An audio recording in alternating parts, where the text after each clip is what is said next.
We're back for another edition of the Parks and Recreation COVID-19 update. I'm BNEWS Reporter Robert Parris, and I'm here alongside Burlington Parks and Recreation Director Brendan Egan. Brendan, how you doing today? Doing all right. We're moving forward with our summer plans, and I know that's probably what you want to talk about today. So I'll try to give you as much information as I can, and what we're working on. So talk about the current situation after Phase 1 was announced by Governor. So Phase 1 was announced on Monday, and immediately we started getting, the playgrounds are going to be open. I'm going to be able to go use this field. Are we going to be able, I want to get my field permit and things like that.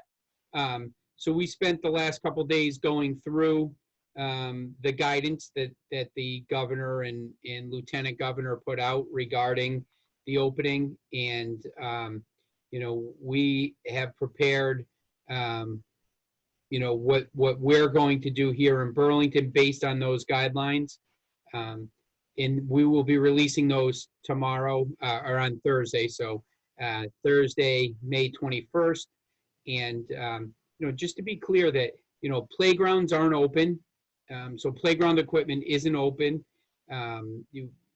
It wasn't just kind of a snap of the fingers and everything's, open. Field permits, we're not allowed to do field permits. There's not, gatherings, youth sports groups, adult softball, those things. Those aren't going to be happening in Phase 1. Phase 1, really the only sports courts and stuff that are open are tennis and pickleball, and they're individual sports. You're not supposed to be playing with people outside your family, because you're supposed to, the tennis balls are supposed to be, shared with just your family members. Pickleball is the same thing. You're not supposed to be picking up a ball that comes over from another court. You have to kick it back or hit it, things like that. Singles play only, keeping social distancing and how that looks. So as far as sports courts and fields and stuff, that's what we're looking at. Public restrooms opening at a later time in the phase. The same thing with like the dog park, because they do require 6 feet, social distancing, and dogs to adhere to the same. So we do have some guidelines that we'll be releasing on Thursday. What does this mean for summer activities and events right now? So as we listened to the governor, he talked about, summer recreational camps and things like that, which is what we will fall under. And he said more guidance will be coming out on that in the next week or two. So we're still kind of on hold with that. We haven't increased or decreased the registration numbers that we had, that we talked about last week. So they're still at a maximum of 25, and that includes the staff. So as we get those, we'll make, an announcement further on the programming side of it. But as far as the facilities, we'll be making that announcement Thursday, the 21st of May. And, that will deal with facilities, parks and facilities. What will the new protocol be or mean for the residents and staff at the Parks and Recreation Department? Obviously, we will follow the guidance from the state, the state Department of Public Health has put out specific regulations for cleaning of public facilities and in restrooms, and we have to look at, we bring in, portable restrooms for our parks. We have a contract already. We went out to bid for those, prior to the pandemic coming on, and what that'll look like. So there's strict guidelines on how they're cleaned. They have to be cleaned daily, things like that. So, and we're working on that. We're not at a point where we're putting those facilities, those portable restroom facilities out yet. But we do have 2 bathrooms in Burlington that will be opening soon in phase 1, and that will be released, as I mentioned, on Thursday through our social media, and we'll do a press release to the paper as well.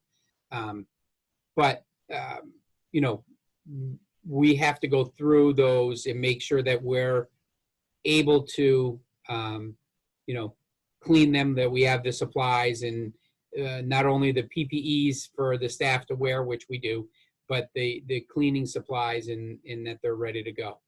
So, and that we have a strict schedule that we follow. So that's where we're at with those right now in the safety procedures for our staff. Our maintenance staff is back to working as a large group, but coming in on staggered shifts. So there's an hour between shifts starting and ending. You know, they're driving to and from job sites in individual vehicles still. And they do have you know, sanitizer and gloves and masks all available. The preference is to wash your hands with soap and water, but when you're working out in the field, there's not always sinks at the ready, so they've been given sanitizer, and you know, will be required to wash their hands, and have been advised to wash their hands as many times as possible. As we come back to work in the office more, and less remote, and more back, you know, more people back into the office, we've taken steps to social distance in the office. So, you know, our main office area, there's some administrative offices that ring the main counter area. Those are okay, but we can't have our 3, you know, clerical staff working in that one group. So we've split them up, and, you know, you'll see one, you know, when people are allowed back in, residents are allowed back in, you'll probably just be dealing with one person out in the main area there. We've taken, already have plans in place and taken measures to, if we have multiple people coming in to do business, that they'll be, you know, brought in through the main door, but then put into our function room in a queuing line, and 6 feet apart, and all the good stuff, you know, that we'll be following. And we're pretty sure that we've taken all the necessary steps and followed the guidance from the state for health and safety, and worked with the local Board of Health as well. They've been great. So I know we talked about this last week, but have you been in contact with any of the summer recreational staff at all? Sure. So we've held our preseason meetings as planned, just through Zoom, via Zoom, rather than in person. So we had a director's meeting last week. We have staff currently that need paperwork updated, or new paperwork to be filled out. We are accepting that now. They've signed up for appointments, so they come at their appointed time. They enter our lobby. They put their paperwork on a desk. We have a staff person that picks it up off of that desk, goes through it, make sure that everything is there. We do need like photocopies of driver's license for the purposes of query checks. So then we take those licenses, make a copy, and bring them back. You know, the employees wearing a mask, there's gloves available, there's hand, you know, sanitizer for both the staff, the clerical staff, and the part-time seasonal staff. So we are moving forward with that. And again, all of the seasonal staff on the program side, that hinges on what regulations they come out with in the next couple of weeks. We're hoping that we get, as you mentioned, you know, the governor said each of these phases they're looking at least 3 weeks, and it could be more.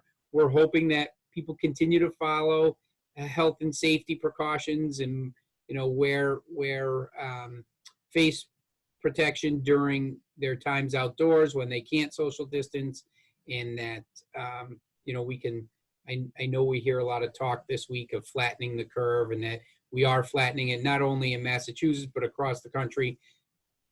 But it's probably a little more of out of the norm for us as citizens of the United States and residents of Massachusetts and Burlington, to put up with some more of the change in face coverings and stuff for the next few weeks or months, so that we can continue to flatten that, and hopefully get back to a semi-typical operation at some point in July or early August, just in time to go back to school.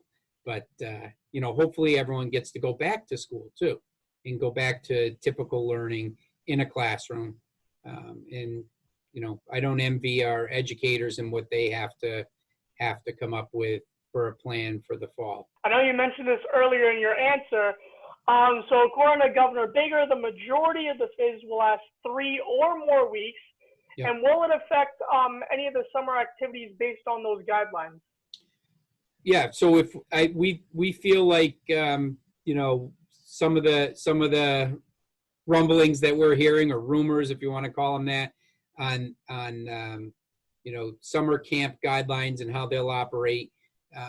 We feel like that'll probably be in phase 2, but definitely in phase 3.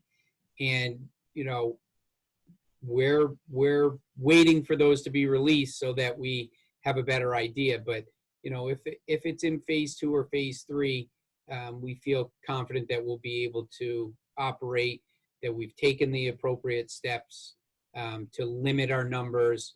Our seasonal staff have all been informed that, we hope there's a job for them.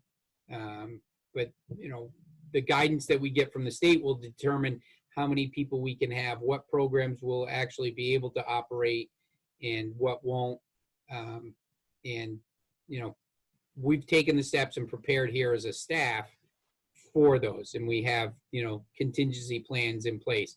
If it's this number, we can do this. If it's this number, we can do that. If we're not able to do X, we have Y ready to go. So, we're hoping that we can run almost at typical operations for the entire summer, but there's a lot of things up in the air still. I know we're talking about summer. I know it's approaching very, very, very quickly. The temperature is nice outside, and we all want to get out, but we have to keep our social distance. And speaking of, I wouldn't say this is distancing, but I know the concerts in Celebrate Burlington, I know we discussed that a little bit last week. And is there any more updates on that, so far? We're still in discussion on that, and how that would look outdoors, and it's going to be how many people are allowed to gather. Right now it's under 10. So if we had a concert on the Common, we're probably going to get, there's lots of people that are antsy. We'll probably get more than 10 people to come and watch, in trying to figure out how we do that. And we talked a little bit about markings on the grass and how that would look. That could be a reality. If we are able to do some concerts and marking out spots that people can sit in, wearing face coverings,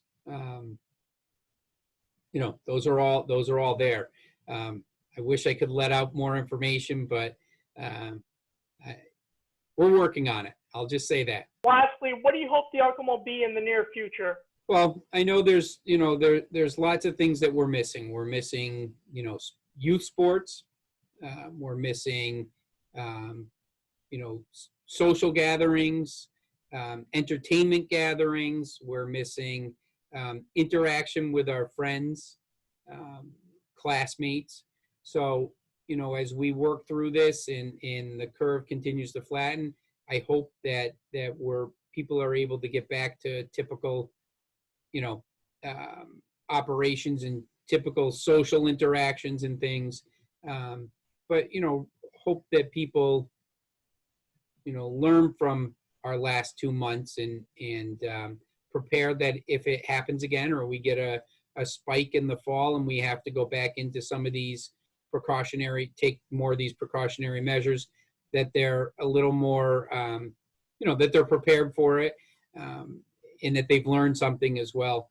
But, I'd like to see people back out socializing and see our economy get going, our kids out enjoying, the youth out enjoying programs in the parks in a responsible way. So, and then obviously in the greater picture, the larger picture, I hope that, we're able to find some kind of cure or some kind of, medicine, whatever that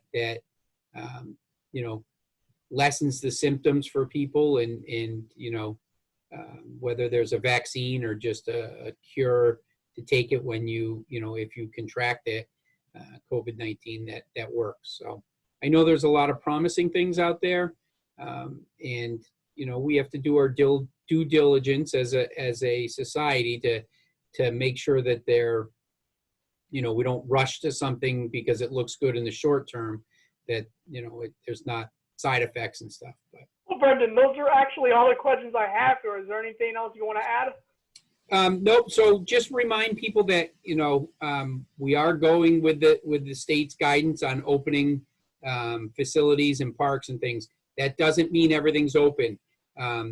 Basketball courts and street hockey and skate parks, they're not going to be open right away. Basketball courts, it says you can shoot, you can't share equipment and stuff. So one person going and shooting at a hoop is fine.